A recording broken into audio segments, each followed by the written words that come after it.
In the smoky underbelly of two cities teetering on the edge of an all-out mob war, betrayal and conspiracy intertwine in a manner so audacious it would make even Shakespeare's jaw drop.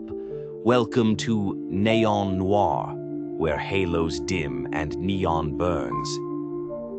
As the last cigarette ash flickers against a blackened backdrop, Bambi Palermo waltzes on a razor-thin wire strung between her last name and her luck.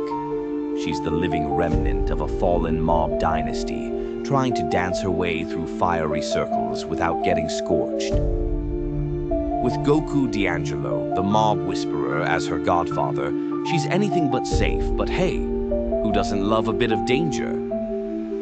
Enter Supreme, because when a war needs a poet who can also become the problem with 2 lines and a loaded gun, Supreme is your man. He talks in verses and shoots in couplets, loyal to a fault, in this maze of morals where every betrayal could be his rhyming scheme or final stanza. Next up we have Harlow Blonde, who made the unlikely pilgrimage from debutante balls to the underworld's nightlife queen. She's got wit sharp enough to shave tungsten and a heart fierce enough to withstand every wrong note in life's melody. There's nothing this queen won't do to maintain her reign because losing once was enough. Stash Cash dips numbers like a bakery dips donuts. Where there's smoke, he's there counting profits behind the fire curtain with nerves of steel and pockets full of schemes.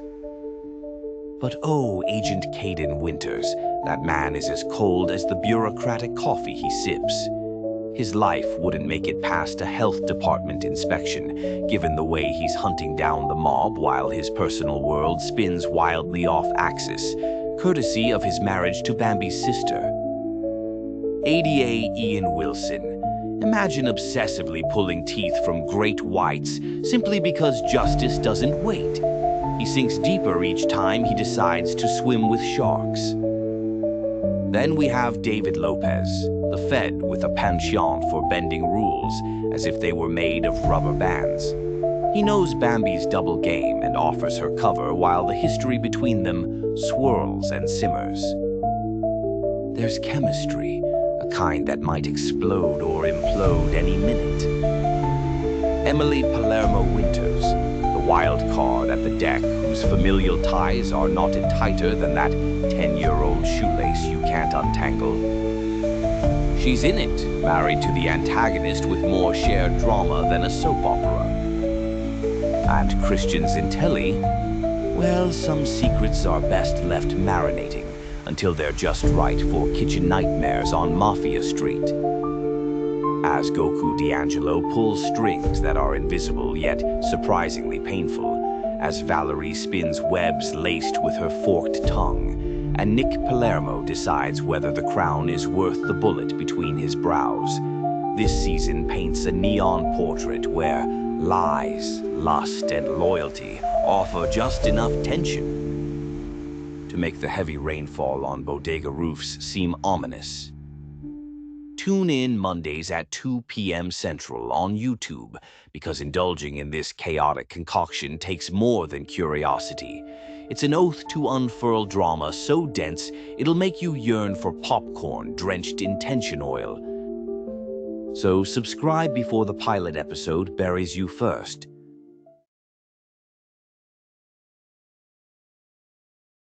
Once upon a time, but not the kind you tell at bedtime, there was a girl they called Snow White, not because she was pure or sweet or angelic, but because she was pale, sickly pale. The kind of pale that comes from working in the mines without sunlight. Her skin was chalked with coal dust, her lungs ached, and her lips were stained from chewing bitter root to stay awake. She wasn't born into royalty. No, that was a fable. She was sold. Her stepmother wasn't wicked. She was efficient. Ran a labor ring in the Black Forest, supplying pretty young girls to shadowy men with gold teeth and sharper knives. When Snow White turned 13, the mirror on the wall whispered, "She's ripe." That was enough to get her shipped off. The forest wasn't enchanted. It was industrial. Buried deep in the hills were 7 bunkers, each one manned by a so-called dwarf. That's what the syndicate called them. A cruel little nickname for the 7 men too scarred, too violent, or too twisted to function among real people. They were freaks of habit and vice, and she was their house girl. She cooked their slop, washed their bloodied overalls, picked glass shards out of their socks, and slept in a room where the lock was always on their side. They called it a cottage. Snow White called it hell with windows. One of them, Tony Pizza, a.k.a. Sleepy, was a junkie, nodded off with a lit cigarette once and burned his thigh. Grumpy? That bastard used his fists to teach lessons. And Doc? He wasn't no doctor. He just knew how to stitch wounds that shouldn't have been made in the first place. They kept her there with threats and fairy tales. Run away and the wolves'll eat ya. The Queen's got your heart in a box. There's poison in the air. The scariest part? She believed them. For a while. Until the apple. One day a trader came through. A lady with iron-gray eyes and a basket full of fruit. She gave Snow White an apple, red as blood. Take a bite, sweet girl, for every girl who bit the dust before you. So she did. But it wasn't poison. It was a vision. She saw her mother, her real mother, not the witch who sold her, but a woman who fought and died in the Union riots. She saw chains broken. She saw fire. And she saw herself, not weak, not pale, but covered in ash and fury. When she woke up, she didn't scream. She sharpened a pickaxe. And one by one, the dwarves stopped whistling while they worked. Now they say, in the Black Forest, there's a woman who leads the rebellion. Skin like marble, eyes like steel, hair blacker than night. They call her Snow White, but she ain't no fairy tale. She's a warning. And when she bites into an apple, the ground trembles. Moral of the story. Sometimes the princess doesn't need saving. She needs revenge. You can only trap innocence for so long before it wakes up angry. You chain up a girl, strip her name, her body, her will, and you think she won't bite back? That's your mistake. The bleeding apple ain't about fairy tales. It's about truth. Evil doesn't always wear a crown. Sometimes it wears overalls, runs a sweatshop, or hides behind sweet bedtime stories.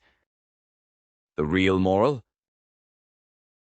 Don't romanticize captivity. Don't confuse survival for love. And never underestimate a girl with nothing left to lose. You keep feeding lies, someone's gonna feed you the sharp end of a pickaxe. For tales like this one, like and subscribe.